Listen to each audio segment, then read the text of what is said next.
বিশ্ববাসী সকলকে পবিত্র ঈদ উল ফিতরের আন্তরিক শুভেচ্ছা জানাচ্ছি।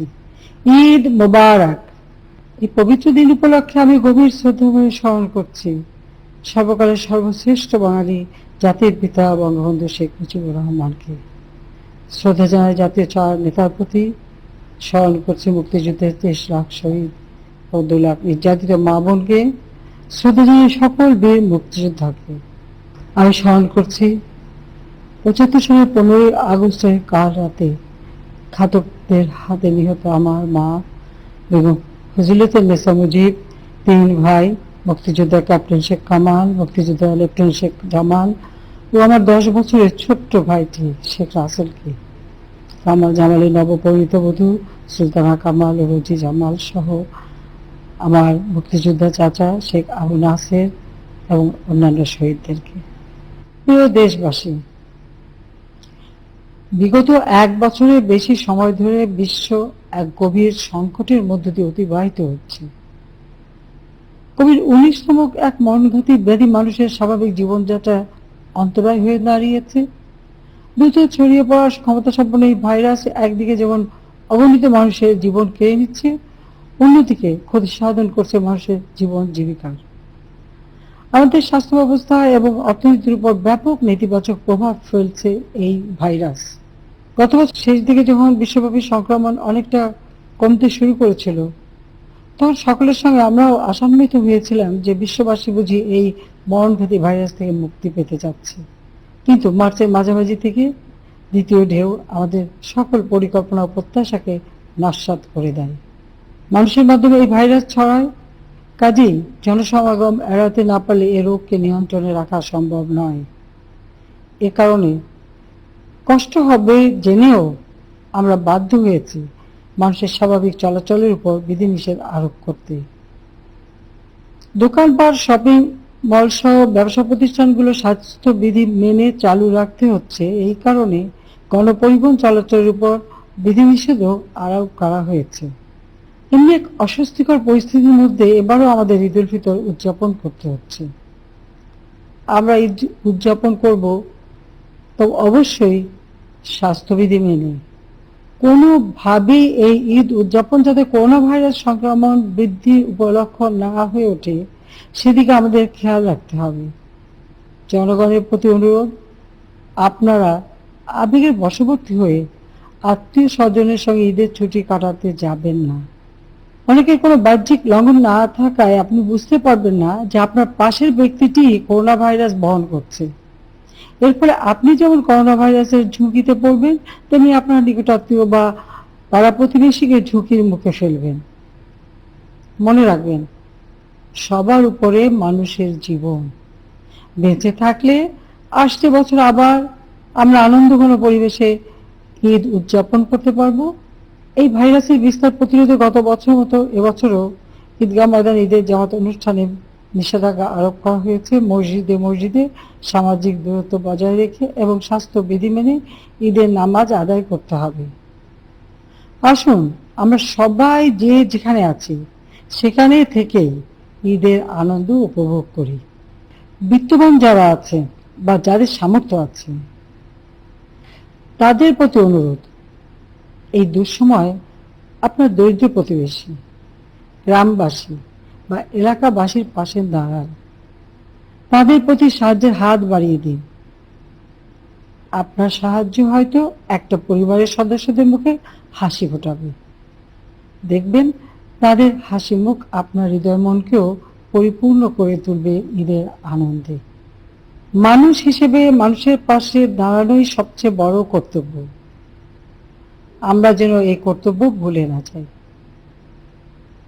বাংলার কবি কামিনী রায় বলেছেন, আপনারে লয়ে বিব্রত রহিতে আসেনি কেহ অবনী পরে, সকলের তরে সকলের আমরা, প্রত্যেকে মোরা পরের তরে।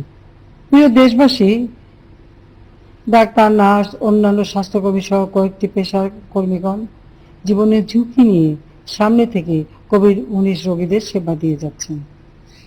আবার আইন শৃঙ্খলা বাহিনী, সশস্ত্র বাহিনীর সদস্যগণ সহ কেন্দ্রীয় ও মাঠ প্রশাসনের কর্মকর্তাবৃন্দ লকডাউন বা চলাচলের বিধিনিষেধ বলবৎ করতে মাঠে সক্রিয় ভূমিকা পালন করছে।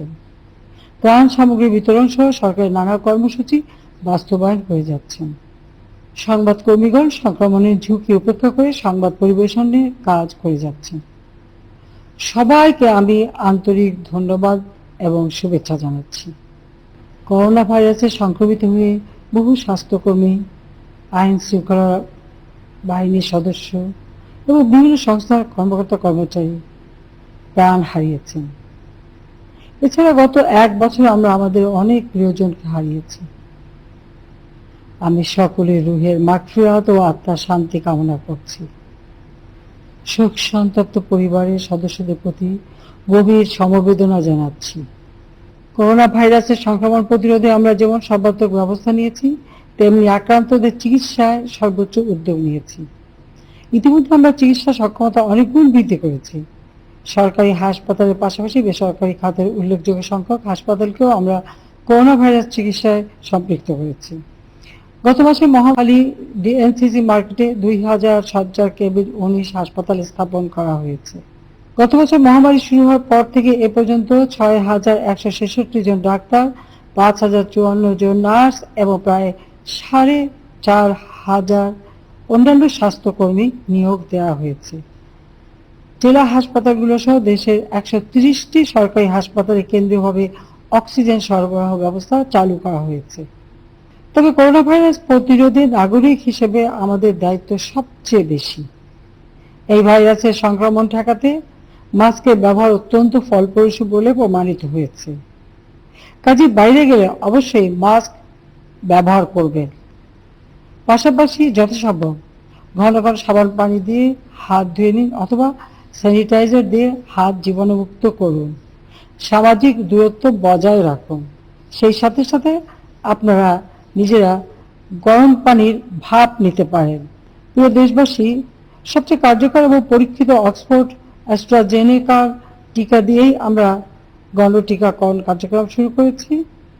আপনারা জেনেছেন ভারতীয় কর্তৃপক্ষ টিকা রপ্তানির উপর সাময়িক নিষেধাজ্ঞা আরোপ করেছে, ফলে সরবরাহ ব্যবস্থায় কিছুটা সমস্যার সৃষ্টি হয়েছে।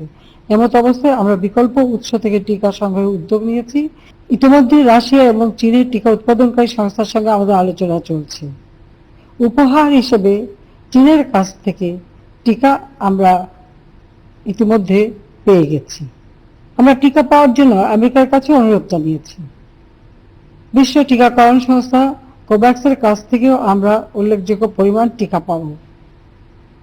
বিভিন্ন উৎস থেকে আমরা 1 কোটি টিকা ক্রয়ের ব্যবস্থা নিয়েছি। খুব শীঘ্রই দেশে টিকা আনতে শুরু করবে। তাছাড়া দেশেই যাতে টিকা উৎপাদন করতে পারি সে ব্যবস্থা আমরা নিয়েছি।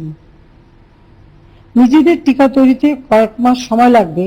আমরা দেশের সকল নাগরিককে টিকার আওতায় নিয়ে আসব ইনশাআল্লাহ। প্রিয় দেশবাসী, প্রাণঘাতী করোনা ভাইরাস শুধু মানুষের জীবন কেড়ে নিচ্ছে না, এই ভাইরাস বিশ্ব অর্থনীতিতে বিপর্যস্ত করে ফেলেছে।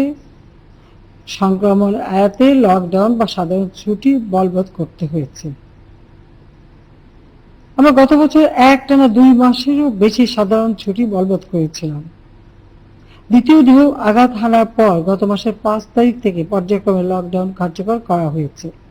এর ফলে অগণিত মানুষের রুটি রুজির উপর আঘাত এসেছে, কিন্তু এই কঠোর ব্যবস্থা গ্রহণ করা ছাড়া বিকল্প কোনো উপায় ছিল না। কারণ আমাদের স্মরণ রাখতে হবে, প্রতিটি দেশেরই স্বাস্থ্য অবকাঠামোর একটি নির্দিষ্ট সক্ষমতা রয়েছে। হঠাৎ করে দ্রুত গতিতে রোগী বাড়তে থাকলে তখন সেবা দেওয়া অসম্ভব হয়ে পড়ে। আপনারা দেখেছেন উন্নত দেশগুলো পর্যন্ত করোনা রোগীর সেবা দিতে হিমশিম খাচ্ছে। সেজন্য আমাদের কোনোভাবেই রোগীর সংখ্যা বাড়তে দেয়া যাবে না। তবে আমরা জীবন ও জীবিকার মধ্যে একটা সামঞ্জস্য বজায় রাখার চেষ্টা করে যাচ্ছি। যারা কর্মহীন হয়ে পড়েছেন তাদের সহায়তার জন্য সরকার সর্বাত্মক উদ্যোগ গ্রহণ করেছে। গত বছর করোনা ভাইরাস আঘাত হানার পর থেকে চলতি মাস পর্যন্ত সর্বমোট 1,29,613 কোটি টাকার সহায়তা কর্মসূচি ঘোষণা করা হয়েছে।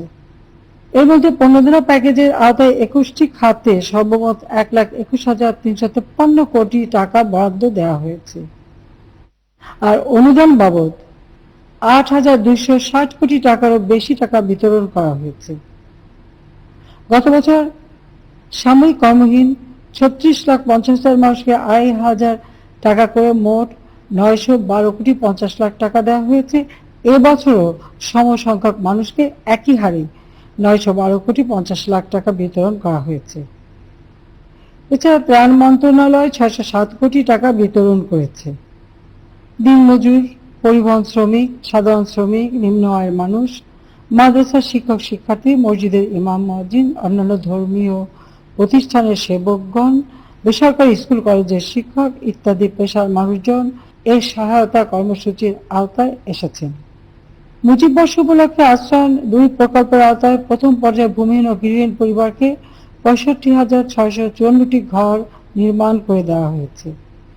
দ্বিতীয় পর্যায়ে 53,434টি গৃহ নির্মাণের কাজ চলছে। এ নিয়ে মোট গৃহের সংখ্যা দাঁড়াবে 1,19,088। বিভিন্ন কর্মসূচির আওতায় এ পর্যন্ত 3.5 লাখ পরিবারকে গৃহ নির্মাণ করে আমরা দিয়েছি। করোনা ভাইরাস মহামারীর সময়ও সামাজিক নিরাপত্তা বলয়ের আওতাধীন বিভিন্ন ভাতা, খাদ্য কর্মসূচি, শিক্ষার্থীদের বৃত্তি প্রবৃত্তি প্রদান সহ আমরা সকল ধরনের সরকারি সহায়তা কর্মসূচি অব্যাহত রেখেছি। এসব কর্মসূচির সুবিধাভোগী মানুষের সংখ্যা প্রায় 5,78,00,000 জনগণ। এর মধ্যে বিভিন্ন ভাতাভোগীর সংখ্যা 1,07,00,000, খাদ্য নিরাপত্তার আওতায় উপকারভোগী সংখ্যা 2,18,00,000 এবং বৃত্তি প্রবৃত্তি পাওয়া শিক্ষার্থীর সংখ্যা 2,53,00,000। প্রিয় দেশবাসী, জনগণের সহযোগিতায় এবং আমাদের সরকারের সময়োচিত কার্যক্রম গ্রহণের ফলে আমরা বিগত 1 বছর করোনা ভাইরাস মহামারী জনিত আর্থিক অভিঘাত খুব ভালোভাবেই সামাল দিতে পেরেছি। আমরা যখন প্রথম ঢেউ সামলে অর্থনীতিকে স্বাভাবিক অবস্থার ধার প্রান্তে নিয়ে আসার পর্যায়ে তখনই মার্চ মাসে দ্বিতীয় ঢেউ আঘাত এনেছে। এতে করে আমাদের প্রত্যাশিত প্রবৃদ্ধিতে হয়তো খানিকটা ভাটা পড়বে। তবে আমাদের অভ্যন্তরীণ এবং বিভিন্ন আন্তর্জাতিক সংস্থার হিসাবে এবারও আমরা আশানুরূপ প্রবৃদ্ধি অর্জন করতে সক্ষম হব। গত সপ্তাহে আমাদের বৈদেশিক মুদ্রা রিজার্ভ 45 বিলিয়ন মার্কিন ডলার অতিক্রম করেছে। চলতি বোরো মৌসুমে বাম্পার ফলন হয়েছে। বেশিরভাগ ধান ইতিমধ্যে চাষি ভাইদের ঘরে উঠেছে। সুষ্ঠুভাবে ধান কাটা মাড়াইয়ের জন্য আমরা সাশ্রয়ী মূল্যে হারভেস্টার বিতরণ অব্যাহত রেখেছি। বাংলাদেশ আওয়ামী লীগ এবং বিভিন্ন সহযোগী সংগঠনের ছাত্রলীগ, কৃষক লীগ, যুবলীগ, স্বেচ্ছাসেবক লীগের নেতাকর্মীরা দেশের বিভিন্ন জায়গায় কৃষকদের ধান কাটতে সহায়তা করেছে। পবিত্র রমজান মাসে আমাদের দলের কর্মীরা দেশের বিভিন্ন স্থানে ইফতার ও সেহরি বিতরণ করেছে। চাষি ভাইরা যাতে তাদের উৎপাদিত ধানের ন্যায্য মূল্য পান, সেজন্য এবার চালের সংগ্রহ মূল্য প্রতি কেজি 40 টাকা এবং ধানের মূল্য 27 টাকা নির্ধারণ করা হয়েছে। প্রিয় দেশবাসী, ঈদের দিন আনন্দের দিন। মনে সব কালিমা দূর করে মানুষে মানুষে ভেদাভেদ ভুলে একে অপরের সঙ্গে মিলিয়ে যাওয়ার মধ্যে ঈদের আনন্দ। আজকের দিনে আমরা হিংসা, বিদ্বেষ, ঘৃণা, লোভ, অহমিকা, ক্রোধ, অহংকার ইত্যাদি যাবতীয় কুপ্রবৃত্তি থেকে নিজেদের মুক্ত করে সাম্য, ভ্রাতৃত্ব, ঐক্য, সৌহার্দ্য, সম্প্রীতির বন্ধনে আবদ্ধ হওয়ার শপথ নেব। আমাদের জাতীয় কবি কাজী নজরুল ইসলামের কয়েকটি পংক্তি উদ্ধৃত করে আমি আমার বক্তব্য শেষ করছি। পথে পথে আজ হাকিব বন্ধু, ঈদ মোবারক আসসালাম। ঠোঁটে ঠোঁটে আজ বিলাব সিন্নি ফুল কালাম।